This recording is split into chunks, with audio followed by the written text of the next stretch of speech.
রান্নার জাদুটা আসলে কোথায় জানেন? যখন মনের মতো করে কিছু বানানো যায়, যা শুধু পেট নয়, মনকেও শান্তি দেয়। আজ ঠিক তেমনি একটি পদ রান্না করলাম, 3 রকমের টক দিয়ে হলি ঘুড়া মাছ ভুনা।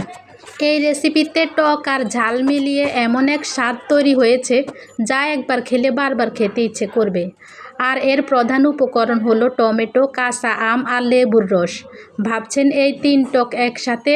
হ্যাঁ, এই 3 এর মিলেমিশেই তৈরি হয় এক অসাধারণ ফ্লেভার। এই গুঁড়া মাছ রেসিপিতে যা যা মশলা লাগবে সব কিছু পরিমাণ মতো: পেঁয়াজ কুচি, কাঁচামরিচ, হলুদ গুঁড়ো, মরিচ গুঁড়ো, আদা বাটা, রসুন বাটা, জিরা বাটা, লেবুর রস, টমেটো কুচি, সর্ষের তেল, লবণ স্বাদ মতো। সব কিছু একসাথে মাখিয়ে নিয়ে একটি পাতিলে আমি সর্ষের তেল গরম করি। তারপর তেল ভালোভাবে গরম হলে মাছের মিশ্রণটি দিয়ে দেই। আস্তে আস্তে ধীরে ধীরে মাছটি ভুনা হয়ে গেলে ধনিয়া পাতা দিয়ে উঠিয়ে